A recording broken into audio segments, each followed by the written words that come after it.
Good morning, or good afternoon, or good evening, everybody. My name is Mark. Very happy to make your digital acquaintances today. So, as you can tell from the title here, we're looking at a Q&A session, which is for people who are doing this live, like I am today. Scariest one of all. No chance to prepare, so we'll find out what comes. Please start sending your questions through as soon as you can. I'm still waiting on some now. The reason for this, as you can imagine, is that in general with these, we start getting the questions more in thicker and faster towards the end, and then I don't have time to answer them all. So I'll be very grateful for a few questions as soon as we can, and then you've got more chance of actually getting them getting them responded to. If at the end of this we don't have a chance to cover everything, do always please remember that you can write to tutor support. They are available 24 hours a day, which I always find quite scary, and you will be getting responses from humans, not from bots. So please make full use of them. If you are in the middle of a course, maybe if you had an issue with a resubmission or something like that, then please contact tutor support. If required, they will put you in contact with your tutor to get some actual direct feedback about what was happening in that particular attempt, why it required submission, and obviously what you can do to resolve it. If you do that, by the way, good idea just to be as polite as you can, and also to be precise as you can. As tutors, we don't want to fail anybody. We really do want to help you. And the best way of doing that is for you to really look at it carefully and say, okay, right, now what are the things that I don't understand here? Go through what you do understand, go through what you've got right, and then have a look at everything else, and then take it from there. So this is a good thing to always be aware of. Still waiting for some questions, which is quite nice. Can I just ask as well if somebody would be kind enough just to say, yep, fine, we can hear and see you okay, so at least I know everything's going through fine and I'm not talking into the void. While I'm waiting, I will also ask, I'll tell you a little bit about myself. I've been teaching for 34 years now. I would like to say that I had a hair down to there when I started, but in fact I didn't. I think it's pretty much the same as it is now. And I now work, well, apart from working for TEFL Academy, I work sometimes for the Ministry of Defence. That's what I'm doing at the moment, working with international students. And thank you all, by the way. Thank you. I'm getting hellos and yes, can hear you from people all over the place, which is great. So thank you for that. Hello to Nigeria and Zimbabwe, among two. It's lovely that you put your name, that I have your names and you say where you're from as well. But let's get the questions coming as well. And Birmingham, so you're a little bit closer than Zimbabwe and Nigeria, that's for sure. Okay, I'm from Cheltenham in England, by the way, which is about an hour south of Birmingham, which is the second city in Britain. A very beautiful place. I strongly recommend you visit it if you get the chance anytime. It's very hot today, hence I'm talking to you in a t-shirt rather than my normal collared shirt, which I think is hanging up on the door behind me. So that's pretty much it for me. I've been working for TEFL Academy for about 6-7 years now and enjoying it greatly. And above all, I do enjoy working. These webinars are about the most fun that we get to as well. Sorry to hear from Cape Town that it's very cold. It's normally, I guess, the other way around compared to here, but today it's, for us, a pretty vicious 28 degrees. I know that's probably pretty cold for most of you, but for us it's more than I can handle, that's for sure. So better off indoors doing stuff. So anyway, that is me in my entirety. So now I'm just waiting for questions. If I don't get any, I've got a couple of things up my sleeve that I'll start talking about anyway. But obviously much better if I get the things that you want instead. I can, of course, talk about at least some of the assignments, some of the courses that we offer. Probably the ones that I know by the best. In fact, the ones I know definitely by the best are the level 5. So assignments A, B, and C. But I'm happy to try to help with the others. Obviously, I can't help with specifics of individuals assignments. That's again for tutor support, who are always very happy to help you as well. But certainly I can try to give some pointers as to good teaching practice, and good teaching practice, of course, will then influence what you do in the assignments as well. Okay, right then. Well, I'll take you through the first thing that I had in mind here. And like I say, please, if you want, listen in. And then if you think of any questions issuing from what I say, that's absolutely great. And if you have any questions of your own that are completely left field, that is absolutely fine as well. It can be your own question. That's absolutely great. What will happen is you put the question on. I will put it up on the screen so that everybody can see it, and then try to deal with it from there. If you're not sure quite how to express it, do your best. I might not put it up on the screen, but I'll do my best to articulate what I think is the correct response anyway. Okay, so first one I'll take for today is going to be on concept checking questions anyway. Now, concept checking questions are something that seem to give a fair bit of difficulty. So we'll just do the basics of these, just for those of you who aren't aware. Concept checking questions are at that vital stage of the lesson where you've presented the language, you've given people a situation that's helped them think about the language, even though maybe they don't know the language at that point. So you talk about the function of the language, and then you've gone through actually eliciting the language, so that they're actually producing it, and you've probably also gone through the form of the language, so subject plus plus have plus past participle, or if plus subject plus will plus infinitive, depending on the assignment that you're doing, something like that.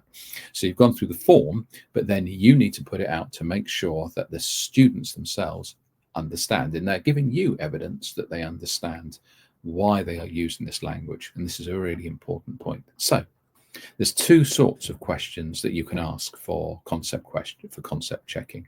The first is yes, no, and the second would be more kind of leaving it a little bit open, so that maybe they can give information that's really going to help. That's really going to help everybody else in the class understand, as well as showing their own understanding. So I was looking at a video of this, and the one that came up in the previous video question and answer was the word addictive, which comes up, in fact, also in assignment A, which you in the level 5. So if you then put that, if you take the word addictive and you want to give this word to people, you want to give it to them, say, before they read the text. Obviously, you give the students various bits of vocabulary before they read the text, in order to give them the idea of various words they can pick out. It's like if you read in another language, then there's various words, and you think, oh, I really don't understand this text. So you need that pre-teaching of a few vocab words that are really going to help them understand the text overall and make the reading experience much easier for them. So you have a word like addictive that you pick out, and you say, okay, then, so addictive. Okay, then, can you think of, if you do something for the first time and you don't do it again, well, that's not a problem. But if you do something and you do it again and again and again, you can't stop yourself from doing it. What do you call that? And see if you can get the answer back. And if you get the answer back, then that's fantastic. And somebody says addictive, and you go, brilliant, that's the word I wanted. Okay, can you tell me, is eating salad addictive? No, maybe no. Or maybe, depending, if you've got a young class, you might say, is doing homework addictive? And they'll say, no. But then you might say, do you think Xbox can be addictive? And they go, yes, right. So you've got the yes and no. You've elicited the language, and you've got the yes or no. And then you can put it out to them and make a more open question of, okay, you tell me things that you think are addictive, and you might get some, sugar. You might get, or listening to music on your anything. They're young people. They may well come up with ideas that you never thought of in your life, which is good. As is always the best classes, they educate you as well as you educating them on things that young people find addictive that you would have never even thought of in a million years. So that's the idea of concept checking. Going back to the grammar, I mentioned things like the present perfect or the first conditional. For the first conditional, and this comes up in one of your assignments, you might be asking about, okay, so first conditional, just so in case you're not completely clear, the first conditional is, if it rains this afternoon, I will stay at home. Fine. Okay, so that's your basic first conditional sentence. So maybe you want to sort of have a look at that and say, okay, then, well, let's think about this. If do you think it's going to rain this afternoon? And they go, maybe, because if it rains, okay. Is it certainly going to rain? No. Is it certainly going to stay dry? No. So maybe it's going to rain. So you've already got the idea. So is it certain? Is it absolutely certain? No, it's not. So you get immediately the idea of trying to take something on that is not a certainty. So that's first idea. And secondly, of course, you can say something like, okay, when is this happening? Is this happening in the future? And well, yes, it's happening in the future. What about the rainy? What about the raining? Is that in the future or is that now? And a big mistake that people make often is think, okay, well, it's if it is raining now. No, it's not. It's in the future. So you have to try to concept check to make sure they understand that both of the actions are in the future, and one action, the raining, is before the other action of staying at home. So you can ask, which one comes first? Is it one or is it the other? And so you get the idea. And that's why you use a timeline as well, which helps you with your concept checking. So this is the idea of concept checking. The idea that they've produced a language, you've shown them the form, and then you need to make sure that they understand, if they understand it. And they need to prove to you that they understand it. Okay, thank you. Thank you very much. This is a really good question, and it's one that it's a funny thing. As you get more experience, you tend not to teach people who know no English whatsoever. You tend to get the higher levels, which is for me more fun. But some people love teaching lower levels, and there are good and bad. Sorry, Lucia, I will answer your question, but I'll just say a little bit about it first. That some people think it's absolutely fantastic. And one of the great things about teaching people who know nothing is that you can see the progress lesson on lesson, week on week, almost sometimes hour by hour. And it's just great. It's so rewarding to do that. First of all, I will also say that when you go into any kind of English school situation, it's very, very unusual to meet people who speak nothing whatsoever. It's more common, in my experience, to meet people who know something, but maybe they haven't got they're not working on the same linguistic system. So maybe they're using an Arabic or a Cyrillic alphabet or something like that. And that can be extremely difficult as well, where simply forming the letters can be very, very difficult, quite apart from actually expressing themselves. So you use yourself would be the most important thing here. And it is a really, really interesting thing to do, and very demanding as well. If you think about the whole idea of saying, hello, I am Mark. And you go, Mark. It's actually quite difficult to get to move on to the basics of I am, you are, or who are you. So, but get them moving, get them standing up. One of the things about people who don't know any English is they tend to be quite young as well. So make sure that you make the lessons good and kinetic. You make sure that you really, really limit what you do, and you constantly go back. So if you're doing, say, I am Mark, or I am whoever, and you are, or who are you, really that's almost all as much as you can do in a short lesson. So if you can, with people who don't know any English at all, really try to keep the lessons short if you can, or try to do 3 things in that lesson, 3 short things, and then go back over each of them. Don't imagine that you've done it, especially with lower levels. Make sure you do it and then you go back. So you're working very, very hard on just really, really simple comments, really, really simple concepts, and you're limiting yourself very much to them, and you are repeating them. And in the next lesson, you're going back, and the first thing you've got when you go back is go back and do the things that you did before, and keep doing them until they're absolutely automatic. Every single lesson, just keep going back.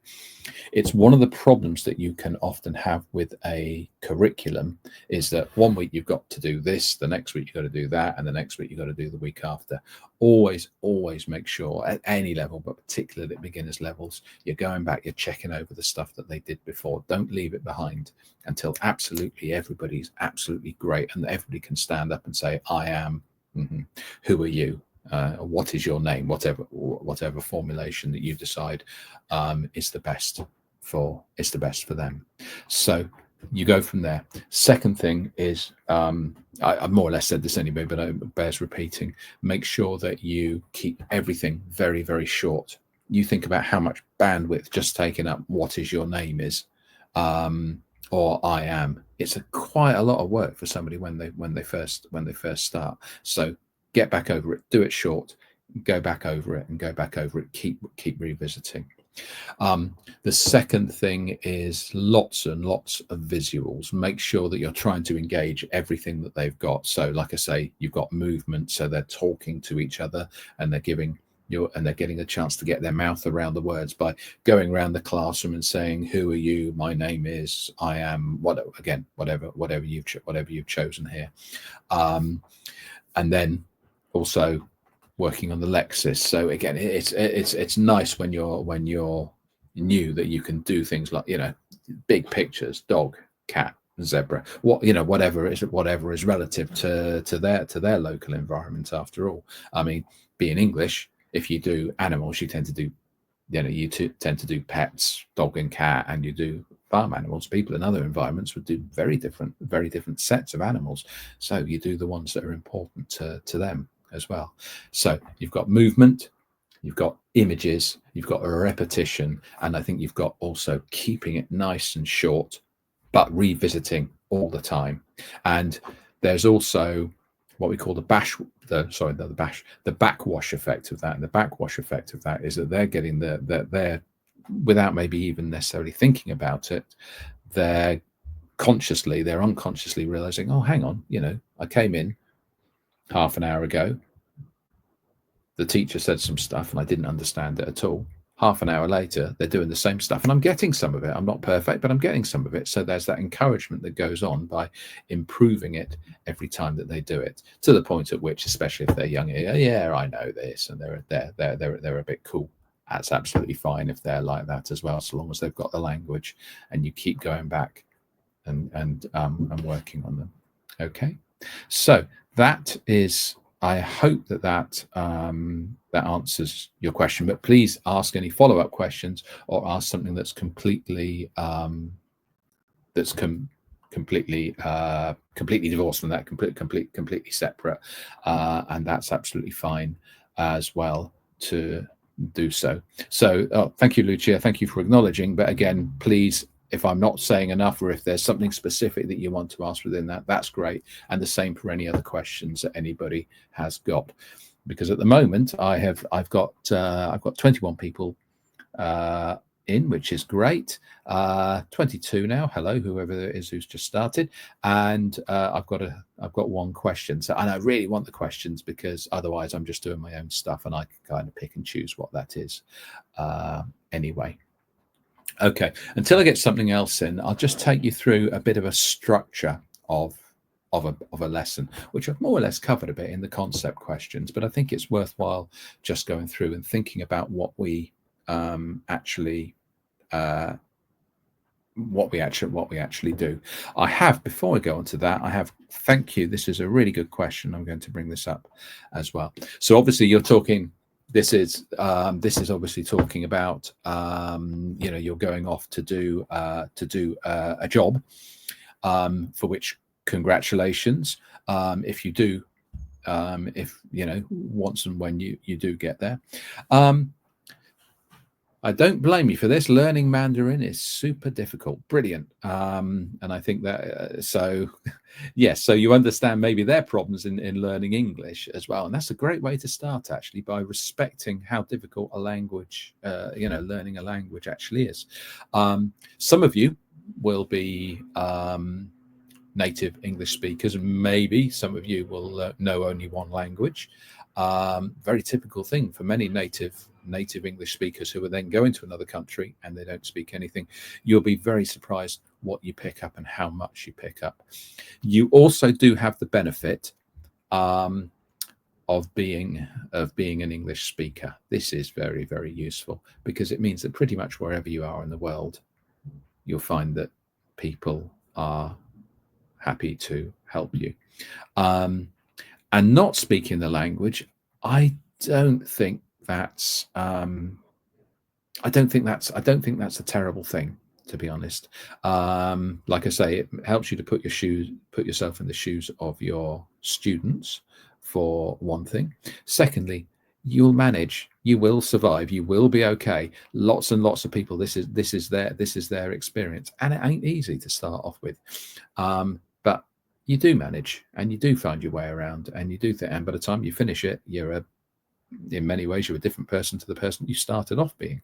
So I really, really wouldn't worry about it. Keep going, do your Duolingo or whatever, keep going on it and keep working on it. It'll all be useful when you get there. Even if you think that you know nothing, you'll find that you've picked up little scripts and scraps that'll be very, very useful when you get there. And it starts the framework that you can start building your own language on in the first place. But you will be fine.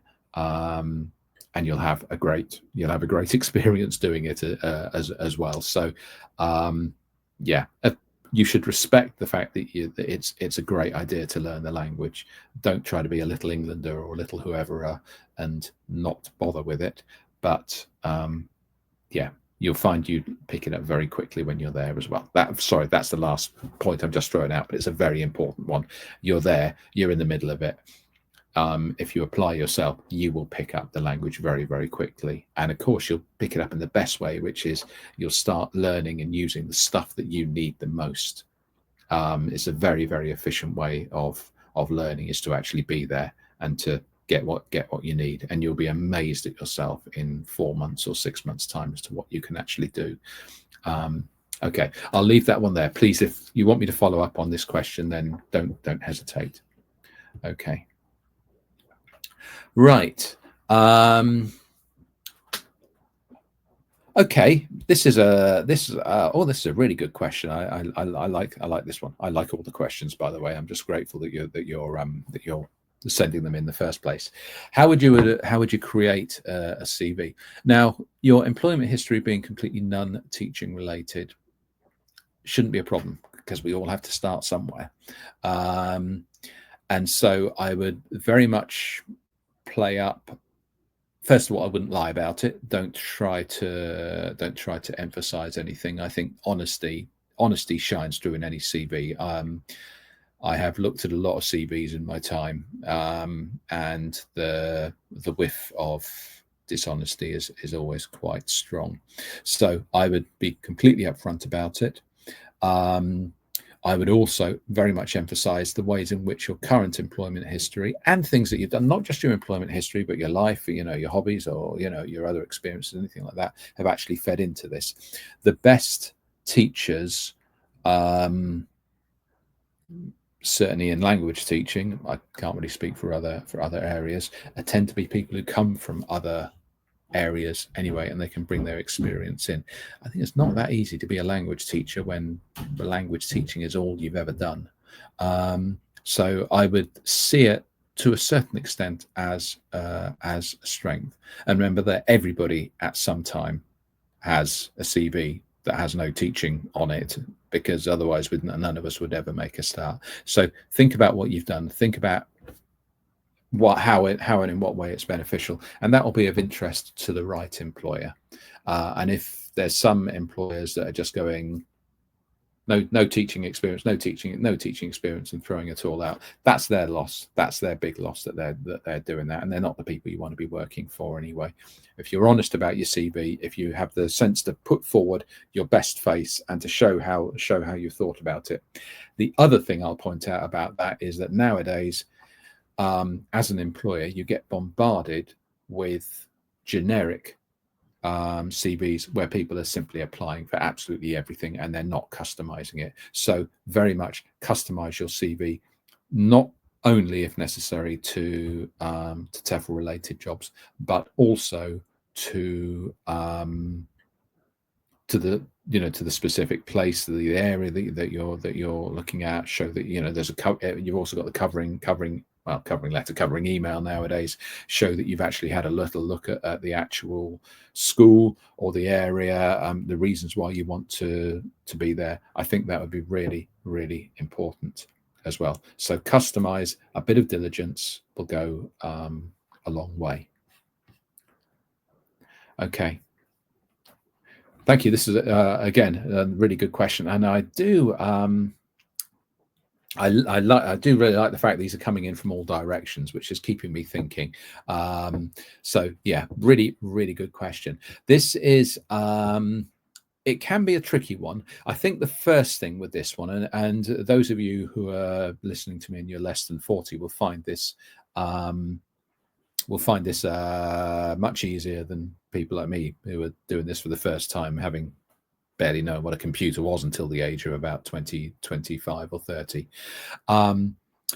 is use the tech. That's the first thing. So the tech allows you to be very, very visual, to keep lots of different things going on, lots of lots of images, not so much text until they really, really need it. So just make sure everybody's focusing on one sentence until they need to do the exercise, and then bang, in you go. And there are so I'd say you use the tech. Also, of course, you've got things like breakout rooms. Breakout rooms are just fantastic. With breakout rooms, they keep people engaged, especially keep the groups fairly big if you can. And the reason for that is a purely logistic one, which is it allows you to get round and listen in to everybody. And if they know that you're going to engage them, they're not sitting there. They actually know for the future that they have to make the effort as well. I would say also about online teaching, there is a kind of similarity with teaching children or very low levels, which is keep the activities going fairly fast if you can. Get them focusing. Of course, you don't want what you might have in a face-to-face lesson where you sort of maybe get 5 or 10 minutes where they just calm them down and they're focusing on something. They may be working with a partner and they're doing a control practice. Maybe make those things a little bit shorter. Don't transform everything for an online course. It's about small alterations that will help. Okay, I hope that helps with keeping the students engaged. And one thing that is basically very generic about this as well, but it's still so true, is prepare. Really, really prepare. And the more you prepare, I find now, despite my decades of experience, I find I actually prepare more rather than less. And you don't get to a point where you go, oh, this is easy. You're much more focused in your preparation, but it really, really makes the difference. Okay.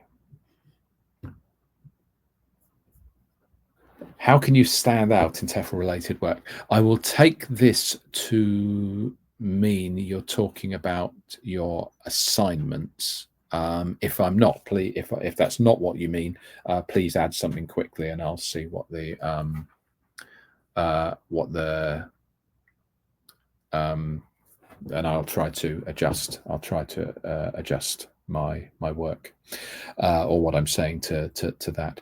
So how can you stand out in the work? I would say that above all else, really think about the students. The students come first in all of this. We do student-led work, and that is very much the nature of it. Some of you will come from cultures where the teacher sits at the front and talks, and the students write down notes and things like that. And TEFL teaching very much turns that on its head. You know, I'm sure you're all aware of the acronym TTT.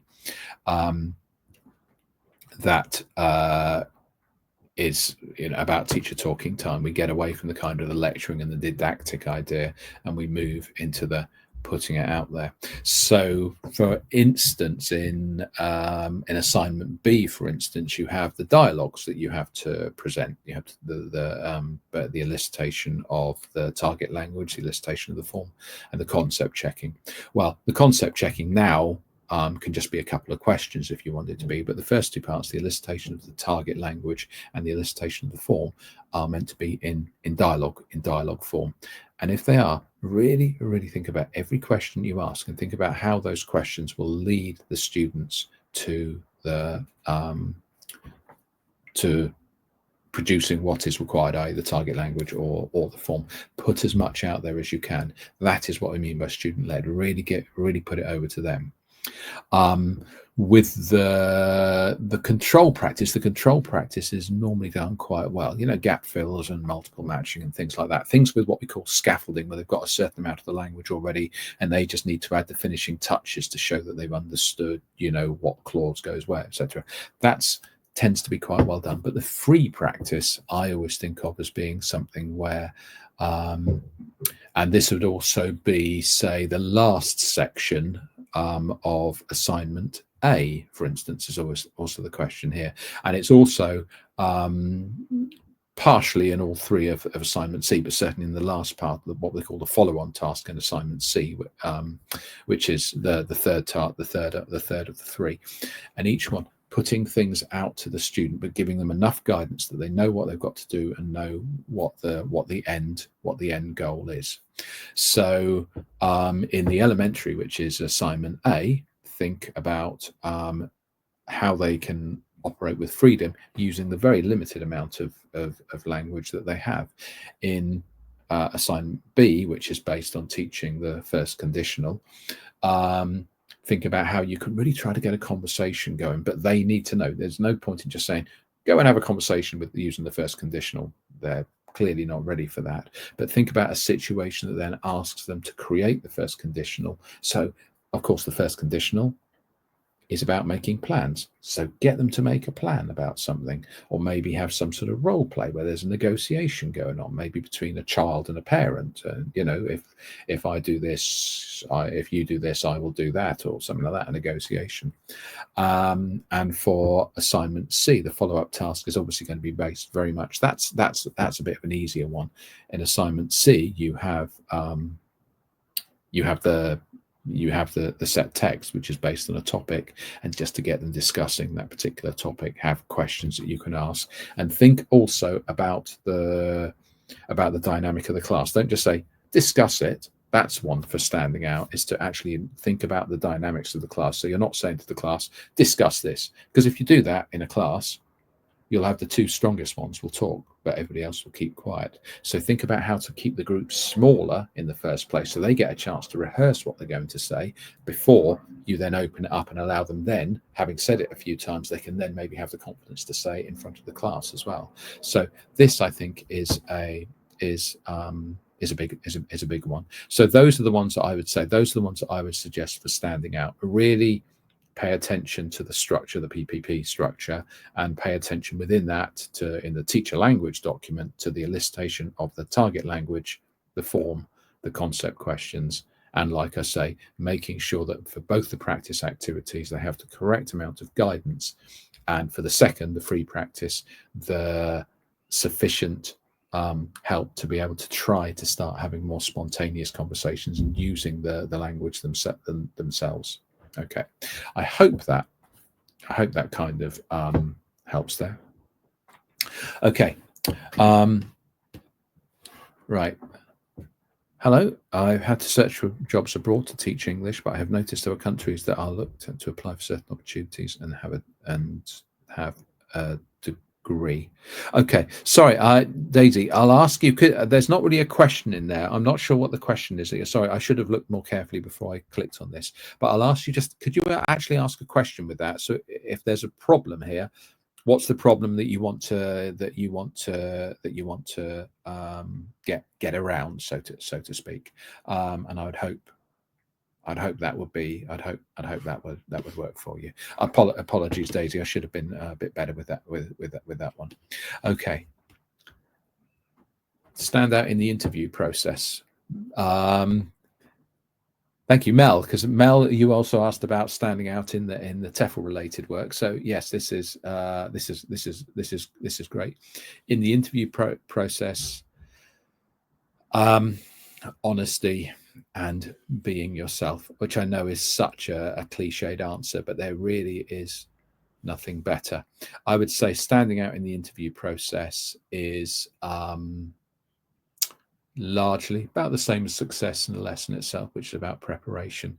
Know who you're talking to, or I mean, who you're talking to, you know all about the school. You've actually been on the website. You've looked through. You've maybe found comments about the school. Oh, I like this. I noticed that you offer this, and that seems really good for the students. There's so much information online. Make sure that you actually go in there and you look at it, and then of course, if you can, try tailoring what's on your CV and what's in your experience to that interview process. Just to go back to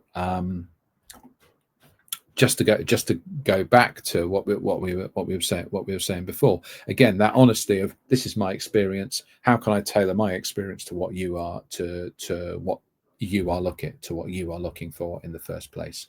And don't try to invent things that never existed, because an experienced recruiter, the employer, the director of studies, the general manager, whoever, will just sniff it out a mile away. Just being, in that sense, being fairly humble as well.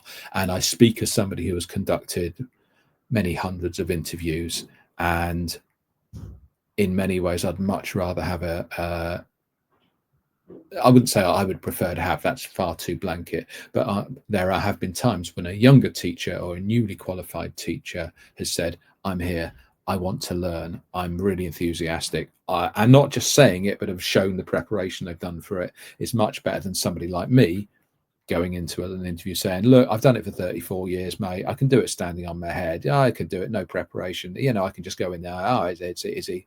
Oh, I don't want that kind of person to work for me. I want somebody who's interested somebody who's interested in the whole process of learning, of becoming better, constant improvement, rather than somebody who thinks they've been there, done it all, and seen it all. Somebody who you as a manager can maybe help to progress and become the best teacher that you can help them be. So honesty, be yourself, and I'll add to that preparation as a final one as well. Okay. Best place to start with teaching. Again, I might sort of ask you a little bit more about this, or maybe I'll just kind of guess at what you're doing, and please tell me if I've got it wrong. Where would the best place to start with teaching young learners online be? And I suppose I'm hoping that you mean that you have a class ready.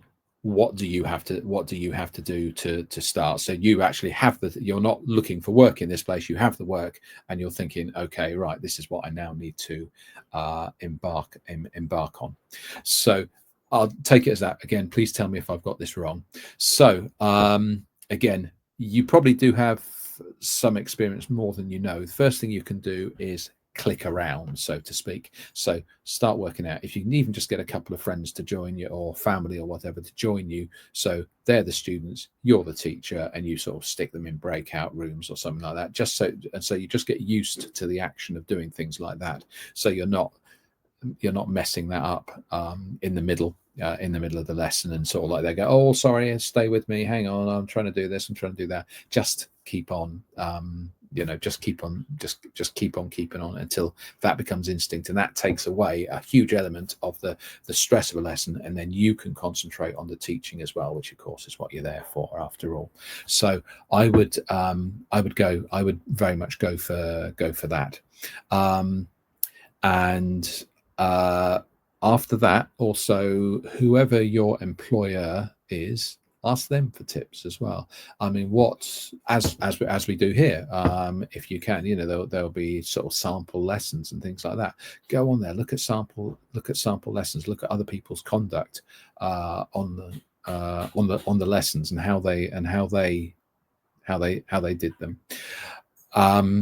And of course, there are the generic ideas that when you're teaching young learners that I've already mentioned a couple of times, and I make no apology for saying them again. Keep it quick, get the repetition, but keep them moving on.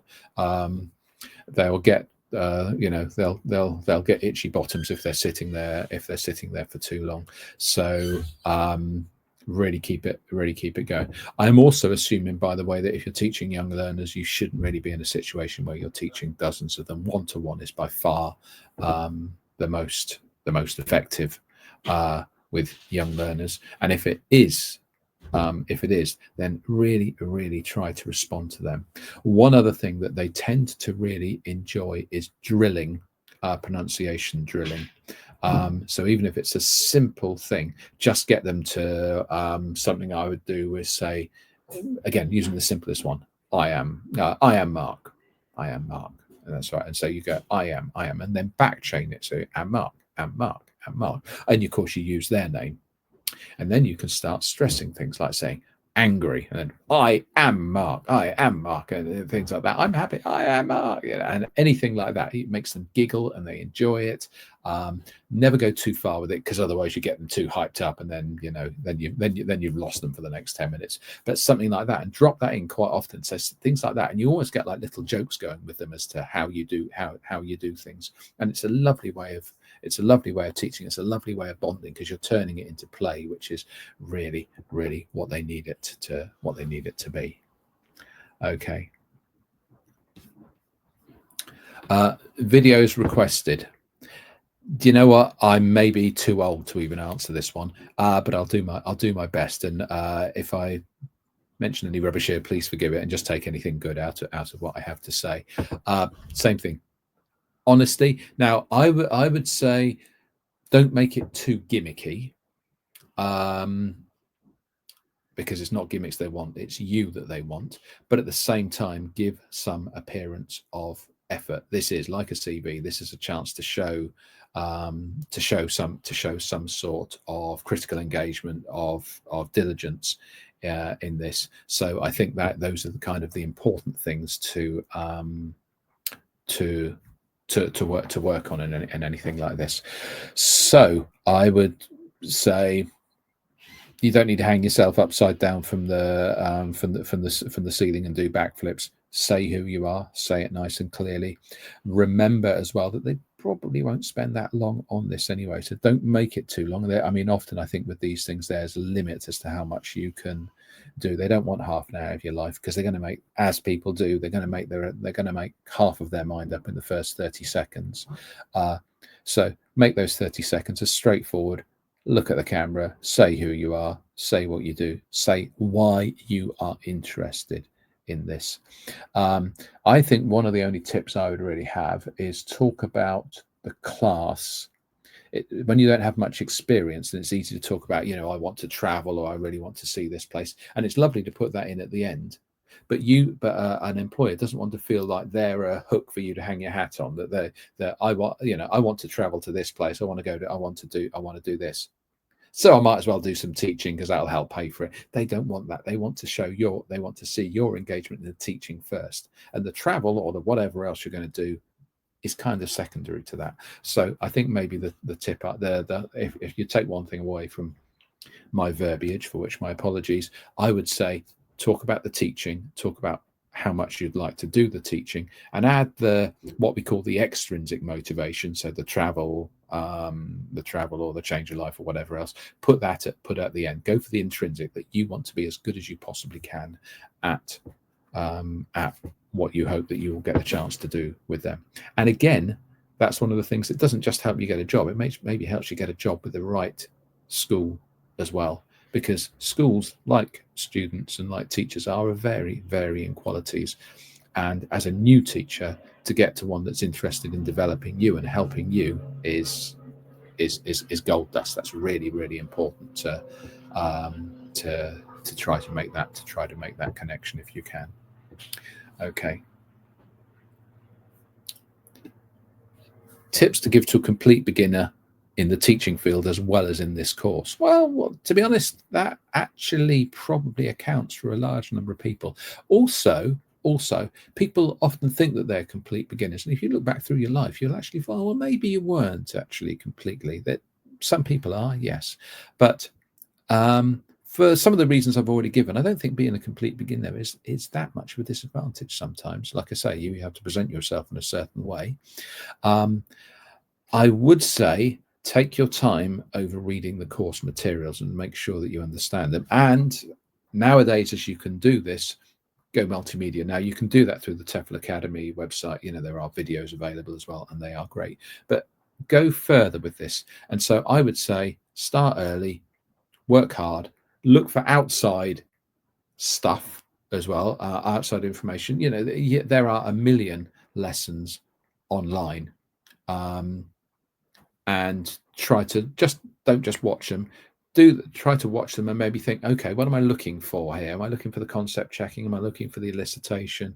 How does that work? When you see really, really good lessons, it looks effortless. You know, anybody can do that. You try doing it yourself, and it's a bit more challenging, to say the least. After X number of years of doing it, I'm still looking to do it, you know, that well. So I would really say kind of make it multimedia and try to enjoy the journey as well.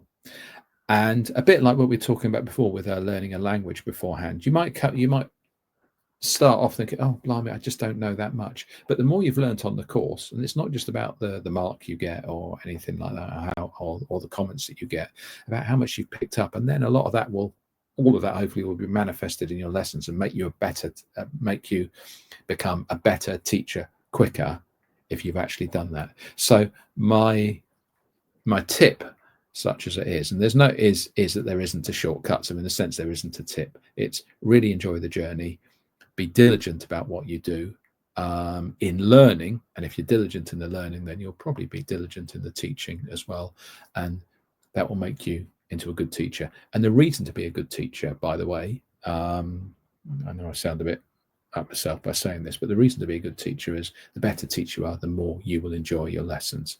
Because as a teacher, if your students don't enjoy the lessons, and if they don't learn, you haven't enjoyed the lessons. And very quickly, and I've seen it happen too often, is teachers have come, oh dear, another day, another dollar, and they don't want to be there. And if they don't want to be there, the students don't want to be there. You know, stay in love with this, because it's just a fantastic job and it's such great fun, and you'll do things and you'll experience things that you'll take forward whatever you do in the rest of your life. It's brilliant. But as with just about anything, it's only that good if you invest as well. And that starts right now at the start of your course. And if you're halfway through the course, fine, keep it. You know, either keep doing what you're doing, or if you're not enjoying it, try to go further in. Don't go out. Okay. Right. Yeah. I'd like to know, first of all, if this is a face-to-face or an online class, because I think that does make a difference. Right, there's two things. I suppose there's two things about this. If your student's always sleepy, it's not entirely your fault all the time. I think sometimes we can beat ourselves up about it and actually think, okay, Oh, thank you. Thank you for the clarification. This is an online course. Okay, so I'll forget about the advice of getting them up and getting them to walk around the room or doing a few star jumps. Actually, you can ask them to stand up, but it depends on your dynamic. You can't always ask your students to stand up in the lesson and, you know, shake their arms and legs out and come on, let's have a bit of energy through us. Get the blood going. If just on the purely logistical idea here, if your student is always sleepy, you can always ask them if you can, if you're, you know, confront it. If this is an adult student, maybe I say confront is too strong a word, but actually address this particular thing. Don't pretend it's not happening, and actually politely point out this is important to you as well. So you can kind of go two ways with this. It can almost be like you're making a joke of it, but they're making a joke of it, and it's not serious. And there is a polite way of sort of saying, well, you know, look, I do feel you'd get more out of this, you know, if we could find a way to make this happen less. So if there's somebody who has some agency in it, maybe talk to them about, you know, is there a better time of the day for you? You know, maybe in the mornings, not straight after lunch. After lunch is always the graveyard shift for any lesson. They're digesting their food. It's nature's time for taking a mini nap anyway. So it's always a difficult time, and you should, whatever lesson you do, you should plan in for that. After that, I come back to some of the defaults. Make things quick. If you're giving him readings, give him readings to do before the lesson, so he's doing the material before the lesson, so then he's engaging with the material when you get in there. If you have a student who's then not going to do any work before the lesson, or, you know, oh, I'm sorry, I'm too busy for that, okay, give him a text to read, but give him a text to read that's got a gap fill in it, so he's actually, you know, sort of working through and having to and so you're discussing what words you need to use or something like that, so you're actually talking as well. Above all else, put the ball in his or her. Sorry, I'm saying his. This is, I sound like a dinosaur doing this, don't I? Their court, and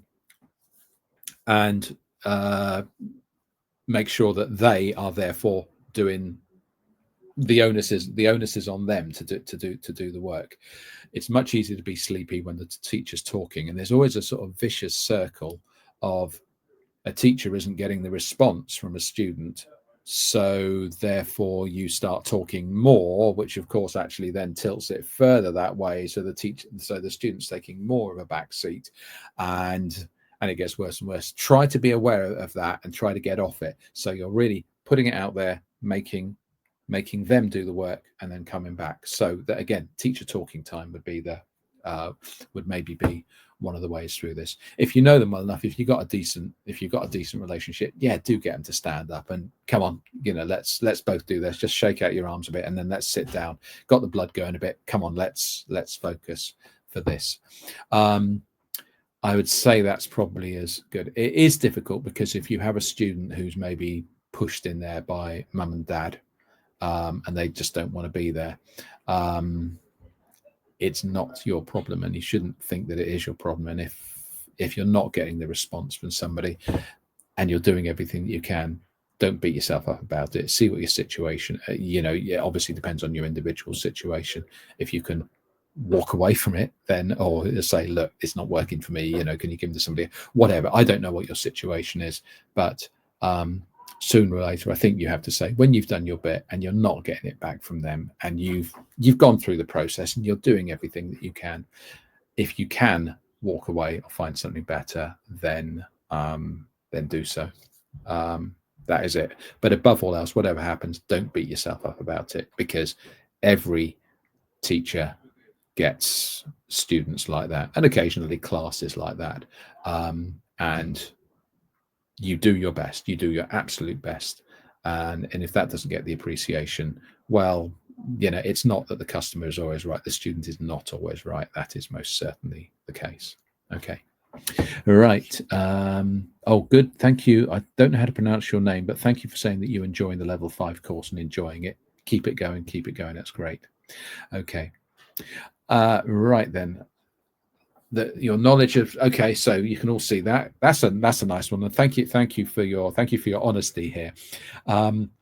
People come into the course at vastly different levels, and pretty much the lowest are the UK students, because certainly when I was a kid, and I don't think it's changed, we never got to learn anything like this. And so sometimes students from other countries have a vast head start on us, because they just know parts of speech, they understand constructions, they know the difference between conditionals, and we have to learn all of this.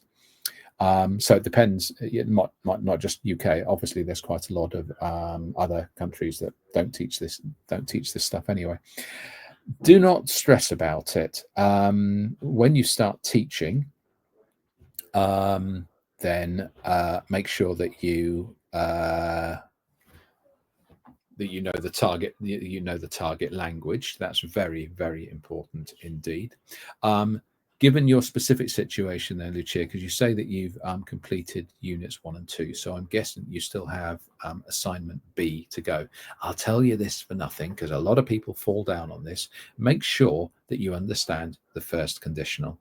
And to understand the first conditional, make sure you also understand the 0 conditional, the second conditional, the third conditional. And then make sure that you don't use them, because I'd say that's the single biggest mistake that students make, is that suddenly they come into, well, what would you do if a dog walked into your house now? Well, that's the second conditional. You can't use the second conditional to teach the first conditional, which is something completely different. So make sure that you understand those differences and look at them carefully. And while you're doing the assignment, refer back to them as well. That's really important. Don't say, okay, right, I know that, I'm going to teach it. Just refer back all the time that you're doing the assignment to make sure that you know exactly what you're talking about, and make sure that all times that is what you are teaching and nothing else. That I think is I think that's a really, really important thing to do. And surprise, surprise, the more you teach, the more you learn as well. When you start off, you should not be expected to teach high-level students. And one of the reasons for that is, of course, you can't slip in and out and go, okay, I can see there's a problem there with, with an inversion, or, some complex piece of grammar. The best levels are lower levels and intermediate. And then, you know as much grammar as you need to. And so you prepare the grammar in advance that you're going to need. And you'll find very quickly you've taught it a couple of times, and you learn it, you pick it up very, very quickly. And in a couple of years' time, a bit like picking up a language, picking up a grammar, you know it far more automatically than you think that you can. Okay, right. This may have to be our last question. Okay, books like Azar, yeah, they're too old to be used now. I will just stick down a few people, authentic sources or books. In fact, I can even show you one or two if I can find them. Yeah, these are two of the very best. I'll just write down the names. If you can see that, that's one that I very, very commonly get to see people have used in their bibliographies. What's great about this book, it's Learning Teaching by Jim Scrivener, has been reprinted many times. I'm sure you can get a secondhand copy. Excuse me, you can get a secondhand copy of this very, very, very cheaply, although it may not take the online element that doubtlessly is now introduced in later editions. And that's great because it takes you through the skills separately. But do you know what? I think I might just I might row back on that a little bit. Anyway, yeah, it's a great book that you use, but you do actually mention him, so I didn't pick this up, to strengthen our grammar. For grammar, a great one here is, and it's one that'll be there'll be several copies of it in any staff room. Is Murphy. Because I think the way, again, you need to do this is by thinking about exercises and teaching. Don't try to learn too much of it, because you'll just learn, if you're trying to learn grammar, then it's not living. The second you start teaching it, then it comes alive. And I think that's really what you need to be. That's what you need to be thinking about. Really try to work on it in terms of that. And then you can use a book like Scrivener, but you're using something like Murphy that has exercises, it has lots of kind of either or exercises. So, you've got a choice of two things that you can put in a particular gap, and that helps you work it out. And it's really good because it also gives you exceptions as well, which is always wonderful. And I've seen this so often when people are teaching and they haven't looked at the material that carefully, and there's something in there that doesn't, you've got maybe 10 sentences and they've got to do something with the sentences, a gap fill or whatever else it may be. And there'll be 10 sentences, and one of them will be a slight exception to the rule for some reason. And if a teacher hasn't looked at that carefully, they're not ready for it. And they go, So your preparation will help you with your grammar. Hang on, that's the exception. Why is that the exception? Let's have a look at it. And you've got a good reason for learning it at that point, because you're going to be teaching it tomorrow or later that day, and you need to know this. And that's the best way of learning it. Just learning it by rote. If you're into that, that's great. But I never managed it, and I've never met a teacher who did. You learn it by teaching it, but by teaching it, you also learning. You also how do we say? Yeah, by teaching it, you also learn by preparation as well. Maybe that's the great thing. Thank you. I've just got a message, and I'm going to respond to this. This is just the.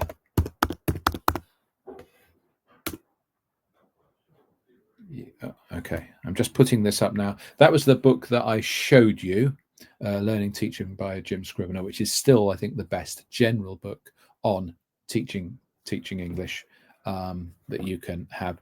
And it's divided up. It's not a novel, so you can just pick out specific chapters, which is very, very useful, especially with what you're going to be doing with the 3 assignments and the way that you work through different aspects of of, first of all, the reading. First of all, reading tasks, so receptive tasks, and then moving on to the grammar, the grammar based, and then the more active work in the last one, which is also based on a reading text as well, but it's more about productive work for a higher level. So it's a really good one to cover for all that. And it might just be that you pick out a chapter here and there, but if it's a book that even now, if I look through it again, I go, oh yeah, that's a good one. Decades later, I could still use it. It would still be a benefit to me. There is a wealth of material out there. And especially books can be quite expensive. So get them secondhand if you can, but do your research first. Make sure that people actually think that they are useful in the first place. The second book I will give you, and then I think we might wrap up at that point, is Sound Foundations, and this is by Adrian Underhill. Whoops, I'll just do that a little bit better. Okay, and I'm going to just put this one up now. Okay, and this you'll know far more about pronunciation by the time you finish this book, and it's just great, and it just makes pronunciation such fun because it talks about connected speech as well. It talks about the use of the IPA, the pronunciation chart, which is always fascinating, and it shows the travel that goes between the different sounds and the width and the opening of the mouth and how these are all on a continuum.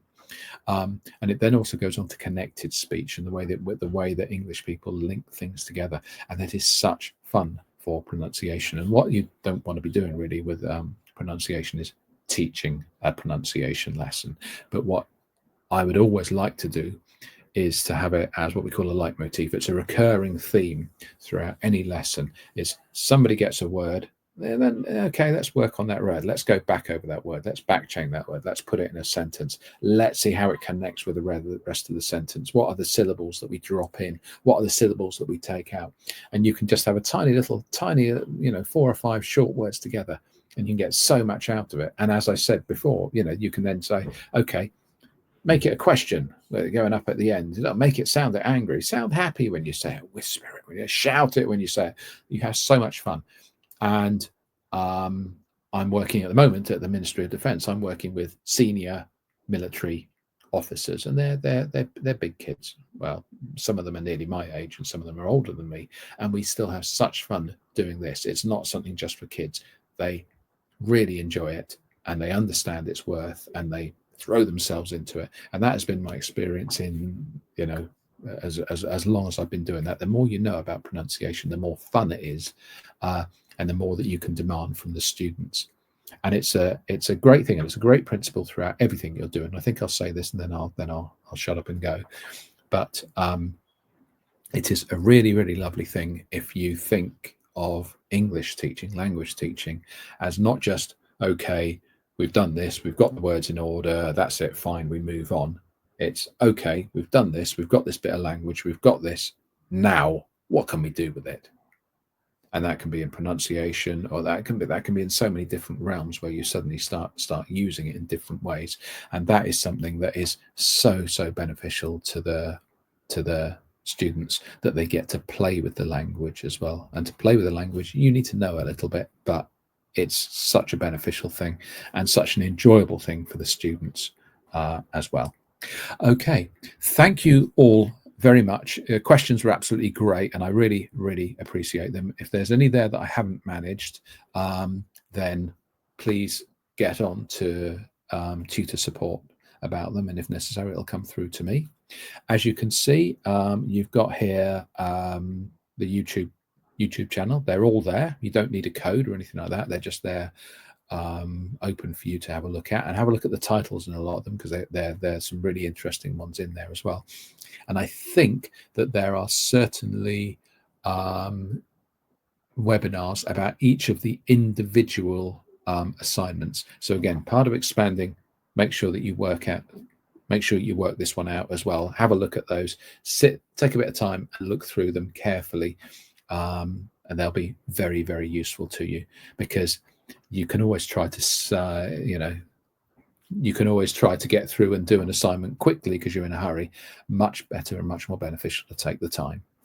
Okay, just jump on. Thank you very much for attending. It really is appreciated, and I've really enjoyed your interactions. Have been very nice, and thank you for the kind comments as well. Okay, I'm going to leave this up here for just a minute until I sign off. So I'll be very grateful if you would just snap that and then do the survey monkey. I've never done it myself. Maybe I should actually. I can give myself a very good rating, but I think you'll probably notice if I was taking a photo of it myself. So that is it from me. I'm going back to very hot and sticky England and Cheltenham, and maybe it'll be cool enough soon for me to get in the garden and pick some summer fruit. It's actually one of the good times to be in England in this weather, although, as you can see from my lack of hair and my lack of pigmentation, I'm really not suited to hot weather in the slightest, but I'll do my best all the same. Okay, so I'm going to sign off here. Thank you very much, and really enjoy your teaching, and I hope to see or hear from you either by marking your assignments or maybe seeing you in another webinar very soon. Take care and best of luck. Thank you.